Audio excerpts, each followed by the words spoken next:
अगर आप SSC JEE या किसी भी स्टेट के असिस्टेंट इंजीनियर या जूनियर इंजीनियर एग्जाम से रिलेटेड प्रिपेयर कर रहे हो, या सेंट्रल में जो असिस्टेंट इंजीनियर या जूनियर इंजीनियर से रिलेटेड जो वैकेंसीज आती हैं, अगर उसके लिए प्रिपेयर कर रहे हो, तो आपके लिए ये वीडियो काफ़ी ज़्यादा इंपॉर्टेंट रहने वाला है। क्योंकि इस वीडियो में मैं आपको 10 गोल्डन इंपॉर्टेंट पॉइंट्स बताऊंगा जो आपको बहुत ज़्यादा हेल्प करेंगे आपकी इस प्रिपरेशन में। तो अगर आप फ्रेशर हो, चाहे आप ऑलरेडी प्रिपेयर कर रहे हो या कर रहे हो, तो आपके लिए ये वीडियो बहुत ज़्यादा इंपॉर्टेंट रहने वाला है। तो इस वीडियो के अंदर मैं एसएससी जेईई को टारगेट करके बताऊंगा, तो आप इसमें उन कुछ पॉइंट्स को आप रिप्लेस करके आप इसको ये मान सकते हो कि ये वीडियो लगभग कोई भी असिस्टेंट इंजीनियर या जूनियर इंजीनियर से रिलेटेड अगर एग्जाम है तो उसके लिए ये इंपॉर्टेंट रहने वाला है। तो जो इस वीडियो में मैं पॉइंट्स कवर करने वाला हूँ वहाँ पर वो यहाँ पर आप देख सकते हो। तो 1 बाय 1 हम इन सारे पॉइंट्स को कवर करने वाले हैं। तो सबसे पहले हम देखेंगे पॉइंट नंबर 1। अगर आप किसी भी स्टेट के जेईई एग्जाम के लिए प्रिपेयर कर रहे हो, तो सबसे पहले उस एग्जाम से रिलेटेड आपको पैटर्न और उसके सिलेबस के बारे में आइडिया होना चाहिए।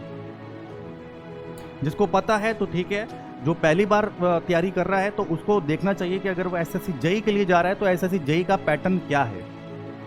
तो अगर हम एसएससी जेईई के पैटर्न की अगर हम बात करें, तो इसमें आप देख सकते हो कि यहां पर 2 पेपर होते हैं। कितने पेपर होते हैं? 2 पेपर होते हैं। पेपर 1 सीबीटी एग्जाम होगा, कंप्यूटर बेस्ड होगा, और जो पेपर 2 है वो एक डिस्क्रिप्टिव टेस्ट रहेगा, मतलब कन्वेंशनल टाइप का ये एग्जाम रहेगा। पेपर 1 में आपको जनरल इंटेलिजेंस मिलेगा, रीजनिंग मिलेगा, जनरल अवेयरनेस मिलेगा और साथ में टेक्निकल आएगा। और पेपर 2 डिस्क्रिप्टिव टाइप का रहेगा और इसमें केवल आपकी टेक्निकल राइटिंग स्किल्स देखी जाएंगी। तो यहाँ पर अगर आप किसी दूसरे एग्जाम की तैयारी कर रहे हो तो उसका पैटर्न क्या है, उसका सिलेबस क्या है, इसके बारे में आपको पहले पता कर लेना है। इसके बाद आगे अगर हम बढ़ें तो नेक्स्ट आता है स्टडी प्लान। आपको अपना स्टडी प्लान बनाना है।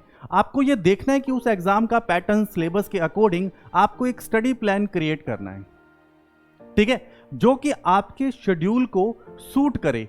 दैट मीन्स आपको ये देखना होगा कि अगर आप जॉब कर रहे हो ऑलरेडी, या कहीं पर अप्रेंटिसशिप कर रहे हो, या आपके पास दिन में कहीं पर भी अगर कुछ काम कर रहे हो, या पूरा दिन फ्री हो, तो आपको अपना जो शेड्यूल है उसके अकॉर्डिंग आपको एक स्टडी प्लान पहले से बना लेना है।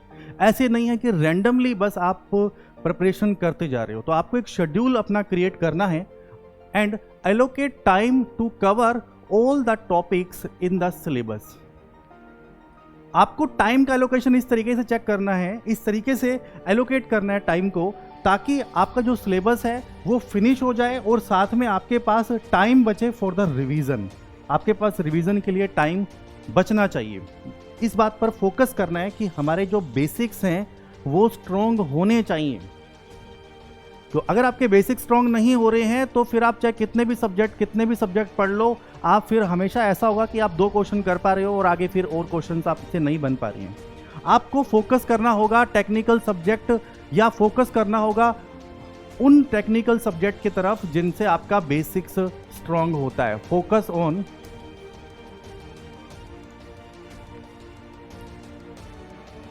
On buildings your basic concept. आपको टेक्निकल सब्जेक्ट में उन सब्जेक्ट की तरफ जाना है जो आपका बेसिक जो है वो जो कंसेप्ट है वो क्लियर करें। सेकंड है स्टार्ट विद सिंपल टॉपिक्स। आपको सिंपल टॉपिक से स्टार्ट होना है और ग्रेजुअली मूव करना है टू द कॉम्प्लेक्स वंस, ठीक है। जैसे कि मैंने आपको बताया, अगर आप स्टार्ट ही कर रहे हो मशीन से,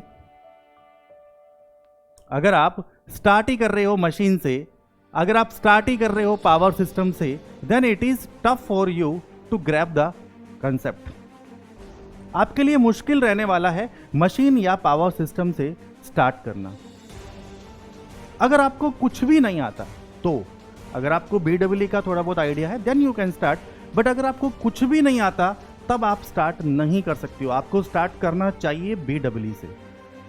अब BEE जो है वो बिल्कुल बेसिक है, आप यहाँ से स्टार्ट कर सकते हो, आप UEE से स्टार्ट कर सकते हो, आप एस्टिमेशन एंड कॉस्टिंग से स्टार्ट कर सकते हो, इन सब्जेक्ट से आप स्टार्ट कर सकते हो असिस्टेंट इंजीनियर एसएससी जेईई के लिए। बट आप मशीन और पावर सिस्टम स्टार्ट मत करना अगर आपको पहले से कुछ भी नहीं आता। अदरवाइज फिर होगा ये कि आपके जो फंडामेंटल्स हैं वो उतने स्ट्रांग नहीं हो पाएंगे। ये बहुत ही इंपॉर्टेंट पॉइंट है, इसको आप स्किप नहीं कर सकते हो। ये आपकी इस प्रिपरेशन में बहुत ही इंपॉर्टेंट रोल प्ले करता है कि आप जो सब्जेक्ट है उसका सीक्वेंस क्या रखते हो। If our sequence is not proper तो चीज़ें उस लेवल पर नहीं जा पाती, फिर आप n नंबर ऑफ क्वेश्चंस करते रहते हो, और फिर 4 क्वेश्चन कर रहे हो तो फिर आपसे 5वां नहीं बन रहा, 6 करो तो 7वां नहीं बन रहा, वो फिर आपको प्रॉब्लम सॉल्विंग जो स्किल है वो डेवलप नहीं हो पाती है। आगे फिर अगर हम बढ़ें तो प्रैक्टिस प्रीवियस ईयर क्वेश्चन, आपको प्रीवियस ईयर क्वेश्चन का प्रैक्टिस करना ही पड़ेगा, you can not skip this point. Practicing previous year question, अगर आप प्रीवियस ईयर क्वेश्चन अगर आप करते हो तो इससे आपको एग्जाम का पैटर्न, जो कि ऑलरेडी आप देख चुके हो कि किस तरीके से है, कोई भी एग्जाम का एक पैटर्न रहेगा उसके बारे में तो आपको आइडिया मिलता ही है। दूसरा, आपको यह भी पता लगता है कि इस एग्जाम में किस टाइप के क्वेश्चन आते हैं,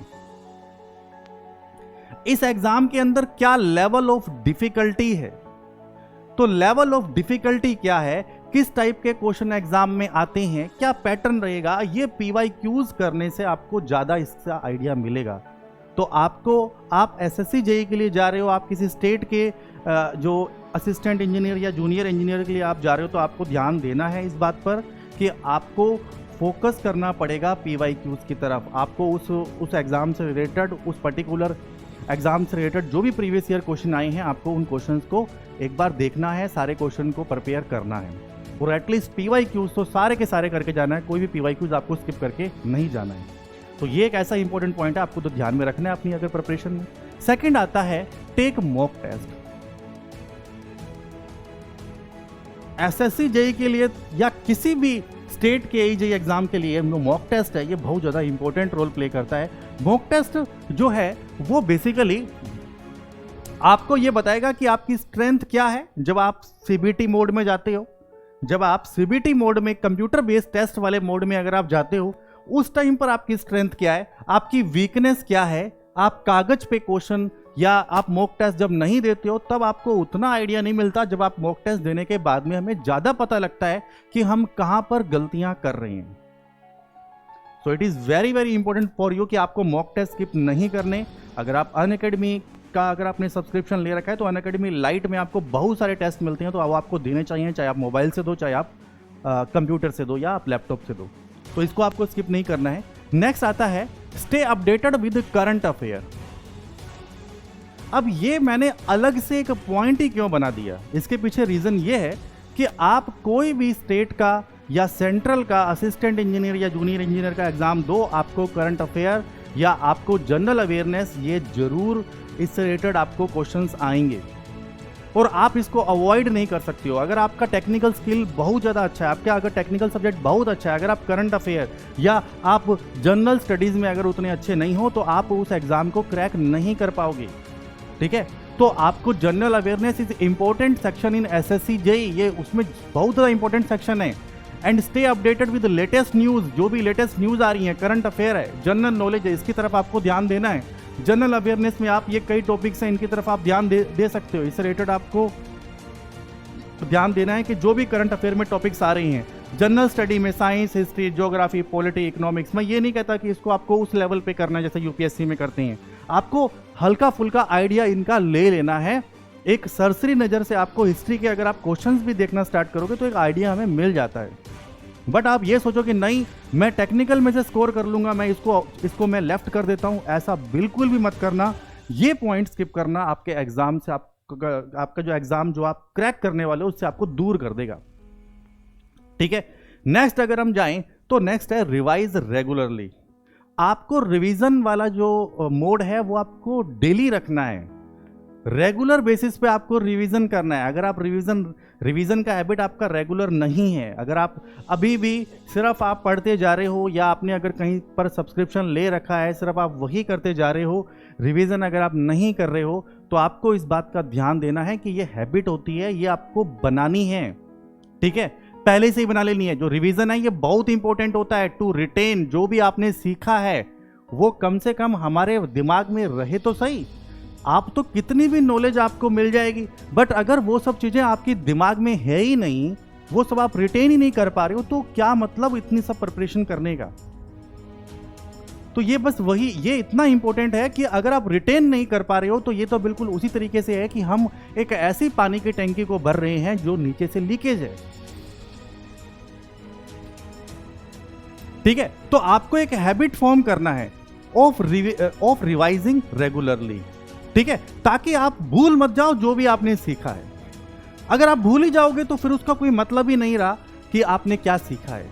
और अगर आप इसको डेली बेसिस पे कर रहे हो तो आपको वो चीज़ें हमेशा याद रहेंगी। फिर ऐसा नहीं होगा कि सब्जेक्ट कंप्लीट हो रहा है या एग्जाम जब आपका आ गया उस टाइम पर आप ये देख रहे हो कि रिवाइज कैसे करें, रिवीजन कैसे करें। बहुत सारे ये रिवीजन वाला जो पार्ट है ये अभी आपको परेशान नहीं करेगा, बट जब आपका एग्जाम आएगा उस टाइम पर ये जो रिवीजन वाला जो पार्ट है ये आपको बहुत परेशान करेगा। क्या प्रॉपरली आप रिवाइज कैसे करो, आपको चीज़ें याद नहीं रहेंगी तो ये चीज़ें आपको बहुत ज़्यादा बाद में इफेक्ट करेंगे। तो ये हैबिट आप पहले से ही बनाइए, ठीक है। इनमें से जो भी पॉइंट्स मैं आपको बताने वाला हूँ एक भी पॉइंट को आप स्किप नहीं कर सकते। और अगर आप ऐसा नहीं कर रहे हो तो अभी से अलर्ट हो जाओ और करना स्टार्ट कर दो। नेक्स्ट अगर हम बात करें टाइम मैनेजमेंट, टाइम मैनेजमेंट इतना इंपॉर्टेंट है, स्पेशली अगर मैं एसएससी जेईई के लिए बात करूं, क्योंकि एसएससी जेईई के पेपर 1 में आपको 200 क्वेश्चन करने होते हैं, वो भी 120 मिनट के अंदर। तो आप ये मान सकते हो कि 1 मिनट का भी टाइम नहीं बचा एक क्वेश्चन के लिए। तो टाइम मैनेजमेंट आपको ये कब आएगा, ये आपको टाइम मैनेजमेंट तब आएगा जब आप मॉक टेस्ट दोगे। लेकिन मॉक टेस्ट में तो हम बात कर ही चुके थे टाइम मैनेजमेंट की, तो अलग से क्यों, अलग से एसएससी जेईई के लिए तो टाइम मैनेजमेंट बहुत ही ज़्यादा इंपॉर्टेंट है। और आप में से कोई भी स्टूडेंट मुझे जरूर कमेंट करके बताना कि कितने ऐसे स्टूडेंट थे जिनको आता सब कुछ था बट वो टाइम मैनेजमेंट के कारण इस बार का जो एसएससी जेईई का जो एग्जाम था उसमें अच्छा स्कोर नहीं कर पाए। आता उनको था बट वो स्कोर नहीं कर पाए क्योंकि उनका टाइम मैनेजमेंट अच्छा नहीं था, ठीक है। तो time management is crucial in any competitive exam. Practice time management during your preparation and while taking mock test. आप जब भी मॉक टेस्ट अगर आप दे रहे हो तो आपको टाइम मैनेजमेंट का ध्यान रखना है। ये टाइम मैनेजमेंट का ध्यान मॉक टेस्ट नहीं, जब आप पूरे दिन को आपने प्लान भी कर लिया है उस टाइम पर भी आप देखिए कि आपको टाइम मैनेजमेंट आपका कैसा है। आप पूरे दिन में जो आपने टारगेट लिया क्या वो पूरा कर पा रहे हो, नहीं कर पा रहे हो, वो भी एक टाइम मैनेजमेंट का ही पार्ट है। नेक्स्ट अगर हम देखें तो स्टे मोटिवेटेड। इस प्रिपरेशन के दौरान कोई भी कैंडिडेट हो, चाहे ऐसा कैंडिडेट हो जो बहुत ज़्यादा इंटेलिजेंट है या कोई ऐसा कैंडिडेट जिसने अभी तैयारी करना स्टार्ट ही किया, जिसको अभी इतना ज़्यादा नहीं पता, जो अभी भी सीख ही रहा है, ये डीमोटिवेशन वाला जो पॉइंट है ये आपको फेस करना पड़ेगा। अगर कोई किसी स्टूडेंट का एग्जाम निकल भी चुका है, जो फाइनली सिलेक्ट भी हो चुका है, उससे भी अगर आप पूछोगे तो वो भी आपको बताएगा कि डीमोटिवेशन तो उसको भी फेस करना पड़ा। आप अगर पढ़ते रहोगे तो बीच में 1 महीने के बाद या 2 महीने के बाद एक ऐसी सिचुएशन आएगी कि आप सैचुरेशन वाला पार्ट आ जाएगा, आपका कुछ भी करने का मन नहीं करेगा, आपके माइंड में कुछ ऐसी ऐसी बातें चलती रहेंगी कि आपका पूरा टाइम चला जाएगा बट आप कुछ भी नहीं कर पाओगे। ये टाइम अगर लंबा रहता है तो फिर आप उस रेस से ही बाहर चले जाते हो। और ये आएगा सबके साथ, ऐसा नहीं है कि ये कुछ स्टूडेंट के साथ नहीं, सबके साथ आता है ये कि एक टाइम के बाद में हमारा मोटिवेशन लूज हो जाता है। तो आपको अपने आप को मोटिवेट रखना पड़ेगा। कैसे रखोगे? देखो, टीचर तो आपको मोटिवेट करता ही है बट आप सेल्फ मोटिवेशन लाने के लिए इतना जरूर कर सकते हो कि आप अपने आप को मोटिवेट इस बात से कर सकते हो कि आप अपने आप को याद दिला सकते हो कि आपने ये प्रिपरेशन स्टार्ट क्यों करी है। अपने आप से पूछो कि आपने ये प्रिपरेशन स्टार्ट क्यों करी है, और इस प्रिपरेशन को स्टार्ट करने के बाद अगर आप सिलेक्ट हो जाते हो तो इससे आपको क्या बेनिफिट्स मिलने वाले हैं।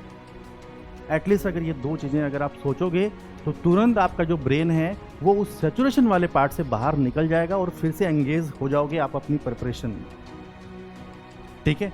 तो ये बीच में ये जो टाइम जो आएगा इसको थोड़ा सा आपको बड़े ध्यान से हैंडल करना है। जैसे ही ये सिचुएशन आती है तो अपने आप से पूछ लेना कि आपने ये प्रिपरेशन क्यों करी थी। पहले तो ये पता होना चाहिए, क्योंकि वाई तो क्लियर होना ही चाहिए कि अगर आपने करी है तो जरूर आपका टेक्निकल में इंटरेस्ट है, तभी आप उस पर्टिकुलर स्ट्रीम में आप जा रहे हो। और दूसरा ये कि अगर आप जा रहे हो तो उससे आपको क्या बेनिफिट मिलेगा, आगे आपका क्या फ्यूचर है, वो एग्जाम अगर आप क्लियर करते हो तो आगे आपको क्या बेनिफिट्स मिलने वाले हैं।